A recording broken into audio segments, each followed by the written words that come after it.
before we actually get into the conversation, maybe let's just take our viewers on that virtual reality tour and see what is inside the cave. Let's take a look. It's a total Rocky theme. No, we are not going to do any R. Kelly. Yes. That will not be.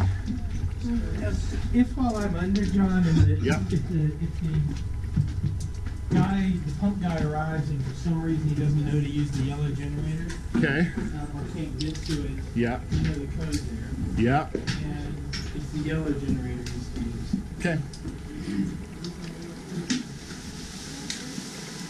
Is he there again? So where was the snake? Over there. You go down to the left. Okay.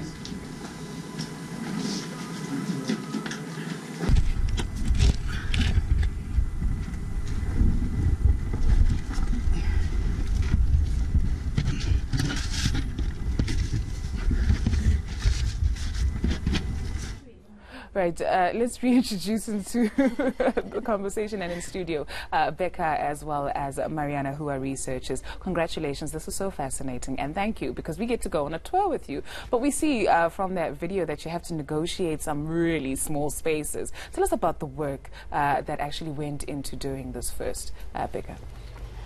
So the cave is pretty difficult to access. As you could see there, you saw Matabella going through the Superman crawling on your belly. So that's only part of it. Once we get into the cave, then we're excavating fossils and using tools like toothpicks and paintbrushes to Toothpicks and paintbrushes. It's very slow going. Sure. Yeah. To actually excavate the fossils and then carefully get them back through all those crazy squeezes routes out to Wits, where we do the analysis and study the fossils. Right. And Marina, we remember the excitement and the euphoria when we heard about Home and Dinaledi. And of course, these caves are part of that work as well. Why is it so important that we actually get to put this on an app? I think the app is actually a really cool way for the world to see the kind of work that we're doing. As Becca said, the spaces are very small. There's very few people in the world. I think we've counted, 22 or something, people in the entire world that have actually been into the space where the fossils are, where we excavate. And so to be able to expand that and show the world where we work and what we're doing, I think is really exciting. It's basically not just South African heritage, it's world heritage. It sort of unites all of us. So I think that's pretty exciting to be able to share that with everyone for free. Right. Becca, you touched briefly on the work or what it takes to actually get to do this with toothbrushes and small little things that you use to negotiate those spaces as well. Tell us about how you actually determine what's fossils, how old they are, and what they are actually.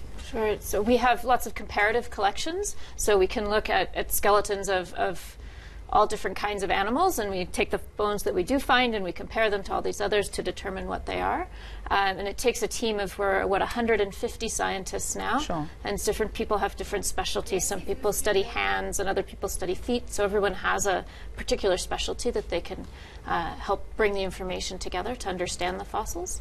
And then figuring out how old they are is pretty tricky. We ended up using a lot of different dating techniques, some of them on the rocks around the fossils and on the sediments, and actually on the fossils themselves at labs all over the world, until we could come up with a good solid date, understand how old the fossils are. Sure. That sounds like such higher grade scientific work that you guys do, but some of the challenges, especially being female researchers and excavators. Yeah, I think probably one of the big challenges, obviously, is just the work is quite dirty and dangerous, so it's not always comfortable for our families necessarily to enjoy seeing the bumps and bruises, but that's just kind of part of the job. For myself, I think the challenges have been fairly minimal. I've always been very interested in this kind of thing, always very sporty, so for me, actually I've been very privileged to be part of it, and it's been not too bad for me. Right. And what are some of the discoveries that you've come across that have actually even shocked you? With Dinaledi in particular, I think Becca and I were excited particularly about finding an articulated hand in the dig at one session, and literally the fingers were curled over the palm of the hand like this. Was it a human hand? Was it an animal? Well, this is Homo Dinaledi, so yeah, it was, and it's not quite human but close, but it was very exciting for us to find it, all of those tiny pieces together and in such beautiful condition. So for me, that was a real highlight. One can imagine how difficult also it is to preserve these, and how important it is also, Becca, to preserve these samples that you find. Yes, so these fossils are South African heritage, they're world heritage. They help us understand humans and where we came from, and what our sort of shared history is all about. And so it's very important to keep good care of the fossils and make sure that they're available for scientists to study, so that we can share that information with the world. Tell us about the contraption you have in your hand. Yeah, this is a Google Cardboard headset, and if you load the app onto your phone and you have one of these, you can watch the cave through here, and it shows it in 3D. But if you don't happen to have one of these, you can also watch the app sort of flat on your phone. You just say you don't have it in the app, and then you can explore the cave on your own too. Right. Marina, what's really exciting also is that you do find it in different languages, and we've got some South African languages that the app actually comes with. Yeah, I think both the Perot and Wits were very focused on wanting to have some of the local languages highlighted in this app, as well as some languages that are more accessible globally, Spanish, for example. And I think the end goal certainly is to try and get as many languages as possible, just to make it as accessible to people as possible. So I think that's really exciting. And all the narrators were members of our own teams, so that also kind of made it a family affair. Yeah. Becca, why do you do this job? Marina mentioned that sometimes it's not a comforting thought for your family to think that you are in these tight spaces, you come back with bruises. Why do you do it? I'm curious about the world. I'm interested in exploration and finding out what there is to know. You know, this is in the Cradle of Humankind. It's a really well explored area, and yet here's this thing that in 2013 nobody knew existed. And that kind of exploration and just being curious about the world around me. A well-explored area, but there's still so much to discover. We're basically sitting on a landmine, Marina. Yeah, I'm a gold mine. Gold for mine, sure. yeah. Hopefully not.